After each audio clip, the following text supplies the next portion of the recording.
तो उस नगर में प्रवेश किया। नगर की चौपाल पर बैठे सारंगधर धरणीधर कृष्ण राय नाम का मुखिया, दुष्टों की पंचायत बैठी है गांव के बाहर। आओ आओ महाराज, कहाँ से बता रहे? बोले हम आए साहब अंजार नगर से। किसके घर? बोले नरसी के घर। बोले किस लिए? बोले नगर के धनाढ़ परिवार रंगधर की पोती का विवाह है, तो नरसी जी की देवती है, इसीलिए भात की पत्रिका और विवाह की पत्रिका दोनों संग ही लाए, निमंत्रण पत्रिका हम संग लाए हैं। हंसने लगे, हाँ हाँ जाओ जाओ, खूब भात में ले गो, खूब तुम्हें भी भोजन सेवा सत्कार मिले, जाओ जाओ महाराज। वो समझ गए ये कोई दुष्ट प्राणी है जो भक्तों को सताने वाले, क्या करना है इनका। चल दिए अंदर आए, पूछा नरसी जी कहाँ है? पता चला उसी धर्मशाला में है। वहीं गए, जाकर के प्रणाम किया, वंदन किया, जाकर के दरवाजे पे बड़ी जोर का जयकारा लगाया, बोली वाले कृष्ण लाल की जय। नरसी जी समाधि में थे, भजन में थे, आंखें खोली, दरवाजे पर देखा कोई ब्राह्मण खड़ा है। नरसी जी भी वृद्ध हो लिए थे साहब, उनकी भी आंखों से कुछ कम दिखता था। अंदर से दृष्टि डाली, पहचान न पाई, क्योंकि वो भी उस बहुत दिनों बाद आए ना। साधु 16 थे ना, वो भी जय कृष्ण बोलने लगे। लगता है कोई सेठ आ गया भोजन का निमंत्रण देने। वो खड़े हो गए, हाँ भैया बताओ कहाँ जाना, कितकू जाना, आज किधर निमंत्रण है? नरसी समझ गए ये निमंत्रण वाली पार्टी नहीं है, ये तो उल्टी खाने वाली पार्टी दिख रही है, हम जैसे ही है। और गौर से देखा तो पता चला ये तो बेटी के यहाँ से आए खोखला ब्राह्मण है।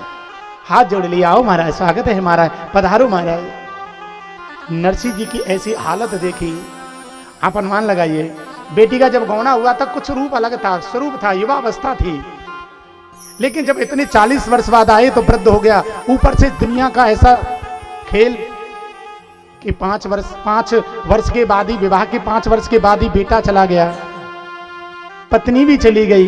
बहुत ध्यान रखती थी पत्नी नरसी जी का, लेकिन उनके जाने के बाद तो वो टूट ही गए थे। भजन चल रहा है लेकिन शरीर टूट चुका है, लंबी लंबी दाढ़ी हो गई, लंबे लंबे बाल, कहां काले बाल थे आज एकदम बस सफेद हो गए, आंखें गड्ढों में चली गई, काया सूख गई थी।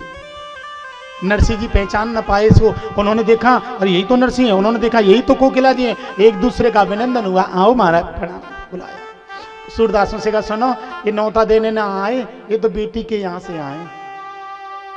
उन्होंने देखा अब ना कोई न्योता देने आएगा, अब तो जाना ही पड़ेगा। तो सब 16 सूरदास अपना अपना झोला लेके चले भिक्षा मांगने। हाँ चलो अब तो 12 बजने वाले हैं, ठीक है, तो वो बेटी के यहाँ से आए तो कुछ प्रसादी तो बननी चाहिए ना, अब प्रसादी के लिए कुछ लाना, सो चले मांगने के लिए, चलो ले आए। 16 बाबा तो निकल गए, वो दोनों बेटियां भी कुछ कार्य में लगी हैं, कुछ तो है नहीं।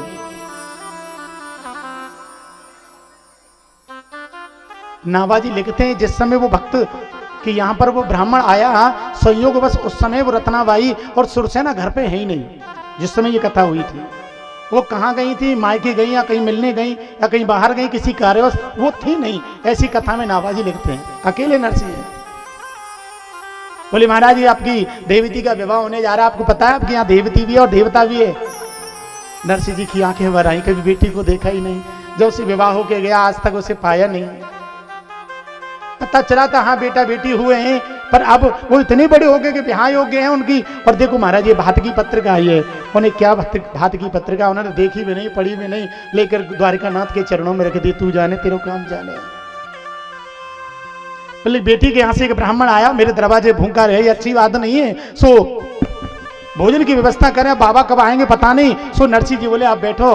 तो बथुआ लाए थे एक दिन पहले किसी गांव से, खेतों में हो जाता ना बथुआ, इन दिनों में तो बहुत चल रहा है, तो बथुआ ले आए थे, बथुआ रखा हुआ था, उसको उन्होंने हांडी में डाला, पानी में डाला और हांडी चूल्हे पर रख करके ऊपर से पात्र रख दिया, नीचे से अग्नि जलाई और बैठ गए, ये चलेगा। वो ब्राह्मण बाहर बैठा है, भूख बहुत तेज लग रही है, बड़ी दूर से आया है, भोजन है नहीं, बाबा मांगने के कब आएंगे पता ना, कब आएंगे, कब बनेगा, कब पाएंगे। नरसी जी कुछ लग रहे, लगता है पका रहे हैं कुछ। ब्राह्मण भूखा पेट देखे, कभी अंदर देखे कब पकेगा। दरवाजे पर संत के, एक भक्त के संत बैठा हुआ है, भूखा है वो भी ब्राह्मण। और इधर मेरे द्वारकानाथ दोपहर का भोजन करने के लिए बैठे हुए हैं। रुक्मणी जी पंखा जल रही है, 56 प्रकार की कटोरियां, 56 प्रकार के व्यंजन और उसमें रख करके रुक्मणी जी भोजन पवा रही हैं। जब ये घटना हो रही है और मेरे भक्त के दरवाजे पर कोई भूखा बैठा है, भगवान ने ग्रास खाना तो चाहा लेकिन खा न सके। नरसिंह जी ने देखा कि अब तो बहुत देर लगेगी इसे पकने में, अब समय क्यों बिगाड़ूं, सो आंख बंद कर हरिनाम जपने लगे। ऐसो जपो के बथुआ जल के खाक। हाँ, याद ही नहीं कि बथुआ उतारना भी है। हरिनाम में डूबे सो डूब गए। भगवान ने देखे ब्राह्मण मर जाएगा बेचारा, वो तो लगो भजन में, वो बाबा गई मांगने और ये बैठा पेट पकड़ के है। और नरसिंह जी का बथुआ भी सब गया काम से। अब क्या करें।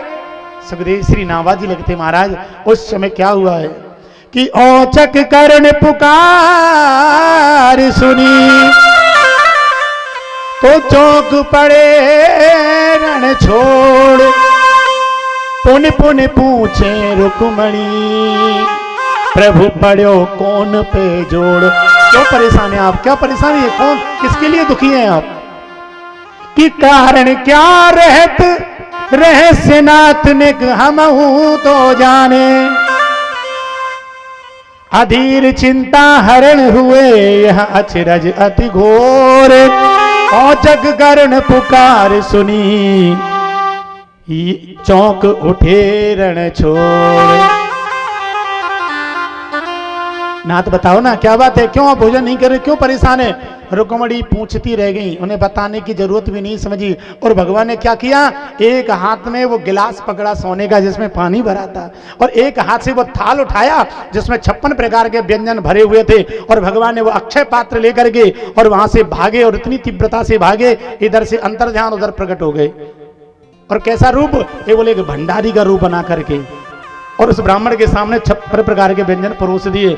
अब ब्राह्मण ऊपर कूद देखे, कभी नीचे कूद देखे, और कभी थाली कूद देखे, और भूखो प्यासो आदि मर रहे हो के सामने 56 भोग आ जाए अचानक। पंडित जी को बोले भैया तू कहां से आ गए हो, अभी तक तो कोई ना हो। बोले आपने मुझे देखा नहीं, मैं ऊपर था। हाँ तो आए तो ऊपर से, ये ऊपर से ऊपर रहते हैं आप। उन्हें लगा ऊपर कोई रसोईया होगी, वहां से ऊपर से लाया है। बोले नरसिंह जी तो वहां अंदर बना रहे, रसोईया तो अंदर है। अरे बोले वो ऐसे ही भजन आनंद नहीं है, बोले ध्यान ही ना रहता, उन्हीं का तो सेवक हूं, ऊपर भोजन बनाता हूं, जब जरूरत पड़ती है तभी आ जाता हूं। अब नरसिंह जी ने कहा कि मेरा तो वो बथुआ जल गया, सो उन्होंने कहा कि आओ, तो अब मुझे आना पड़ा, इसलिए आप पाओ। अच्छा आप ऊपर रहते हो, नाम का है तेरे भैया? बोले मेरो नाम है हरिया, हरि बनकर आया है। ठाकुर जी हरिया हरि बन करके भोजन का थाल लेकर द्वारका से दौड़े हुए आए हैं, और सोने की वो कटोरी थाल गिलास, और उसमें वो भोजन पा रहे हैं। लेकिन पंडित जी से गड़बड़ भई, क्योंकि भगवान कृष्ण का वो अक्षय पात्र है, जिस कटोरी को खाली करे वो वापस भर जाए, जिसको भी खाली करे वो तो नहीं भर जाए, खाली नहीं हो गए। ब्राह्मण को ये नियम है कि थाली में झूठो नहीं छोड़ो जाए। पंडित जी वह थाली को खाली करने के चक्कर में इतना खा गए कि उनके बाप दादे ने नहीं खाए वो आज तक। दुनिया कहते कि गले तक भर गए, वो तो नाक तक भर गए अंदर से, इतना भर गए कि वो बड़ी परेशान। ये कटोरियां खाली करता हूं उतनी भर जा रही है, खाली नहीं हो रही। और कैसे खाली हो साहब, यही तो थालियां हैं, यही तो वो कटोरियां हैं जिससे वो नारायण सारे जगत को खिला रहा है। कैसे खाली हो जाए, वो अकेला ब्राह्मण कैसे करे।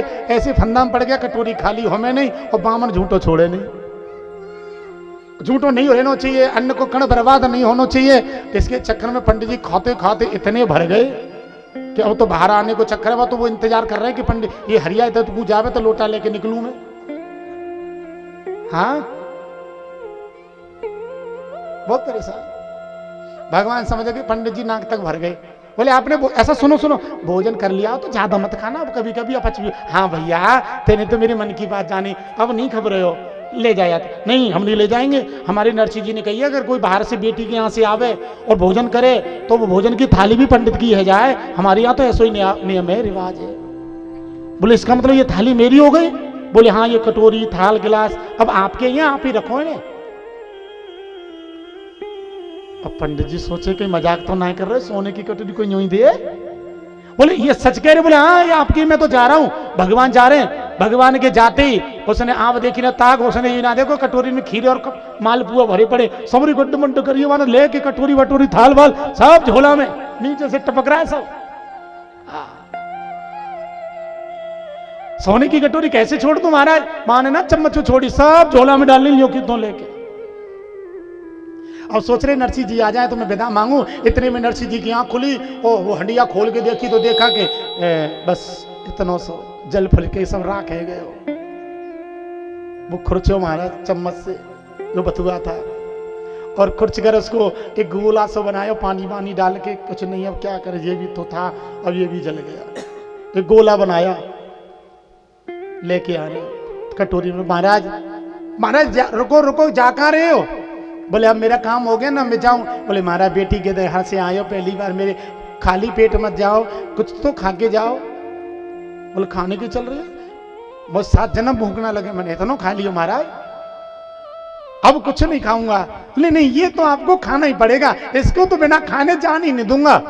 उन्हें लगा ये हो सकता है, इन्हें नरसिंह ने देख लिया कि मैंने ज्यादा खा लिया है, हो सकता है ये भोजन पचाने को कोई चूरन लाए दिखे, तो भरे पेट पे चूरन समझ कर उसको भी खा गया। और देखो प्रभु की प्रसादी, भक्त की प्रसादी, जैसी वो चूरन समझ के खाई तो वो काम भी चूरन का कर गया। कि भक्त की प्रसादी थी ना, उसे पाने के बाद एकदम ब्राह्मण स्वस्थ हो गया, लगा के बिल्कुल हल्के हैं। ऐसी भक्त की प्रसादी, ये निरर्थक नहीं है, अपच खत्म कर दी। बोले महाराज यही सेवा बनी, अब हम आपको कुछ क्या दें, बेटी के यहाँ से आए हो हमारे पास तो कुछ नहीं है। बोले मुझे तो इतना मिल गया, शायद मैंने कल्पना भी नहीं करी। बोले हमने दिया ही क्या है, ये लड्डू ही तो दिया। अरे बोले मैंने तो इतना खाया। बोले कहाँ खाया, मजाक काय को करते हो महाराज? अरे बोले मैं मजाक नहीं करता। बोले कैसे? बोले विश्वास नहीं? बोले ना। बोले आपका वो दास आया था। अरे बोले क्या नाम बता? हाँ हरिया नाम बता रहा था वो अपना। बोले मेरा तो कोई दास ना है, और इस हरिया नाम को तो मैं पहली बार सुन रहा हूं। अरे बोले ऊपर रहता है, और ऊपर कुछ भी नहीं है, झोंपड़ी के भी ऊपर कुछ होता है क्या? अब उसको लगा बात तो साची है, ऊपर से तो कोई नहीं आया था, पर वो कहां से आया वो तो मुझे भी नहीं पता। अरे बोले भैया मैं सच कहूं, वो आया था पर कहां से आया वो नहीं पता, नाम उसने हरिया बताया था। बोले मैं कैसे मानूं? तो प्रमाण के लिए उसने कहा कि वो कह रहा था हमारे नरसिंह जी ने कहा है कि भोजन करने के बाद ब्राह्मण जब हमारे से जाएगा तो भोजन का थाल भी उसी का हो जाता है। और देखो वो सोने की थाल जब निकाल करके सामने रखे, कटोरियां निकाल के रखी, नरसिंह की आंखें देखती रह गई, ये क्या हो रहा है, ये सब कैसे हो रहा है, ये ब्राह्मण मजाक करता है क्या, मेरे गरीब के यहाँ ऐसा कैसे हो सकता है? पर उसने जो थाली लेकर के अपने हाथों में ज्यों पलट कर देखा तो पीछे लिखा है उस थाली पर श्री द्वारकाधीश के मंदिर की प्रसादी थाली। अब तो महाराज नरसिंह उस थाली को अपने हृदय से लगाकर जो रोए सो रोए। हे नंद नंदन महिमा तेरी जानी, मैं मगन भयो हर कीर्तन में, तुम आए के कर गए रे मेहमानी। और कहने लगे हे ब्राह्मण देव, जो तुम्हें हरिया बनकर भोजन करा रहा था ना, वो मेरा कोई दास नहीं है, वो कोई दास नहीं है। मंदिर की थाली पलट कर दिखाई, पता चला ये तो द्वारकाधीश के मंदिर की थाली है जिसमें पंडित लोग भोग ठाकुर जी को लगाते हैं।